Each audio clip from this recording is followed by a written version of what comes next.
अस्सलाम वालेकुम। आज का हमारा टॉपिक है gram molecular mass. Gram molecular mass क्या होता है, सबसे पहले इसकी डेफिनेशन देख लेते हैं कि the molecular mass of substance, कि जब हमारे पास किसी भी सब्सटेंस का मॉलिक्यूलर मास जब हम ग्राम्स में एक्सप्रेस करते हैं तो इसको हम कहते हैं ग्राम मॉलिक्यूलर मास। जब किसी भी सब्सटेंस का मॉलिक्यूलर मास जब आप ग्राम्स में एक्सप्रेस करते हैं तो उसको क्या कहते हैं, ग्राम्स मॉलिक्यूलर मास कहते हैं। ठीक है ना।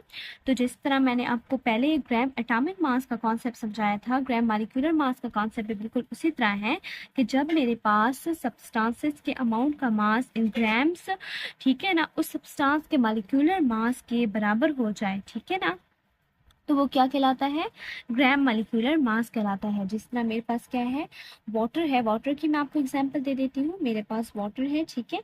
अब वाटर का जो मेरे पास मॉलिक्यूलर मास है, मेरे पास मुझे पता है कि जो वाटर है उसका मॉलिक्यूलर मास कितना है, 18 AMU। वाटर का जो मॉलिक्यूलर मास है मेरे पास है 18 AMU, ठीक है, 18 AMU है। तो इसका जब जो मेरे पास मास है इन ग्राम्स, ठीक है ना, इसका जो मास है इन ग्राम्स, ठीक है,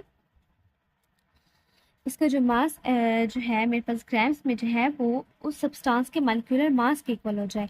अब इसका जो मेरे पास मॉलिक्यूलर मास कितना है, यानी मॉलिक्यूलर मास की मैं बात कर रही हूँ कि इसका जो मॉलिक्यूलर मास है इन ग्राम्स, ठीक है ना, मेरे पास वाटर है, कोई भी सब्सटेंस है, इसका जो मॉलिक्यूलर मास है इन ग्राम्स वो कितना हो जाए, इसके मॉलिक्यूलर मास के इक्वल हो जाए। और इसका जो मेरे पास मॉलिक्यूलर मास आया है ग्राम्स में वो भी कितना आया है, 18 ग्राम आया है, ठीक है ना।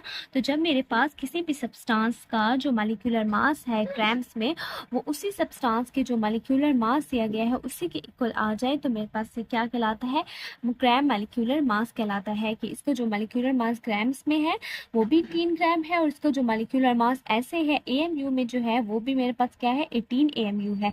तो जब दोनों इक्वल हो जाएंगे तो ये क्या कहलाएगा, ग्राम मॉलिक्यूलर मास कहलाएगा, ठीक है ना। इस तरह मैं आपको एग्जांपल दे देती हूँ वाटर की। तो वाटर का जो मॉलिक्यूलर मास है, ग्राम मॉलिक्यूलर मास है, वाटर का जो ग्राम मॉलिक्यूलर मास है वो कितना है, मेरे पास 18 ग्राम है, ठीक है। और ये किसके इक्वल है, ये मेरे पास 1 मोल के इक्वल है, ठीक है।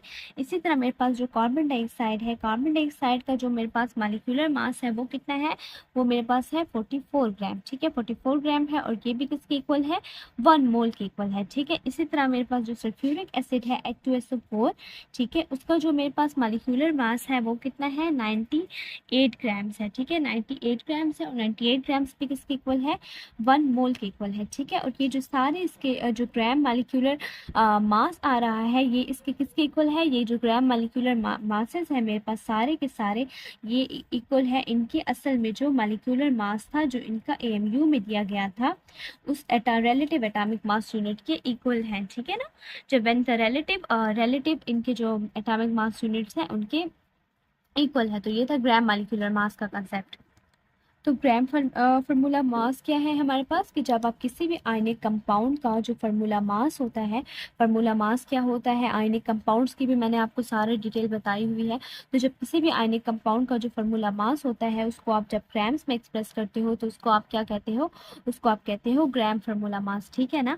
इसकी भी बिल्कुल वही कहानी है जो पुरानी कहानी मैंने बताई है आपको, कि जब मेरे पास सब्सटेंस के अमाउंट का जो मास है इन ग्राम्स, ठीक है ना, जो फार्मूला मास है मेरे पास किसी भी सब्सटेंस का जो फार्मूला मास है ग्राम्स में वो उस सब्सटेंस के फार्मूला मास जो एटॉमिक मास यूनिट में दिया गया है उसके बराबर आ जाए, ठीक है ना। जिस तरह मेरे पास ना NaCl है ना, NaCl ना 8.5 AMU है, ठीक है ना, जिसको आप क्या कहते थे, फार्मूला मास कहते थे, ठीक है ना। तो ये मेरे पास 58.5 AMU क्या है, फार्मूला मास है। लेकिन ये फार्मूला मास किसमें है, ये atomic relative atomic mass unit में है, ठीक है ना। तो जब ये आपके पास क्या है, ये आपके पास ग्राम्स में है, कि जब आपके पास किसी भी सब्सटेंस है, ठीक है ना, जो भी आपके सब्सटेंस आपके पास दिया गया है उसको जो मास है इन ग्राम्स में, ठीक है, वो मास जो है इन ग्राम्स में आपके पास किसके इक्वल आ जाए, उसके रिलेटिव एटॉमिक मास यूनिट के इक्वल आ जाए। रिलेटिव एटॉमिक मास यूनिट कितना था, 58.5 AMU। और जो आपके पास मास इन ग्राम्स आया है वो कितना आया है, 58.5 ग्राम आया है, ठीक है ना। तो आपके पास किसी भी सब्सटेंस का जो अमाउंट है, ठीक है ना, मास इन ग्राम्स, वो सब्सटेंस के किसके इक्वल आ जाए, वो जो उसका रिलेटिव एटॉमिक मास यूनिट था, फार्मूला मास जिसको आप बोल रहे थे, उसके इक्वल आ जाए तो वो क्या कहलाता है, ग्राम फार्मूला मास कहलाता है, ठीक है ना।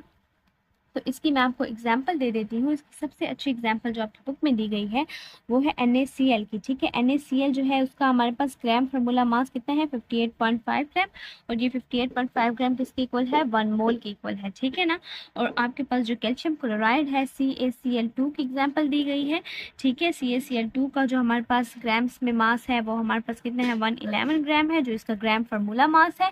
हमने इसके फार्मूला मास को जो है ग्राम में एक्सप्रेस किया। जब भी आप किसी फार्मूला मास को, आयनिक कंपाउंड के फार्मूला मास को ग्राम्स में एक्सप्रेस करते हो तो वो क्या कहलाते हैं, उसका ग्राम फार्मूला मास कहलाते हैं। और ये भी किसमें है, 1 मोल में है, ठीक है।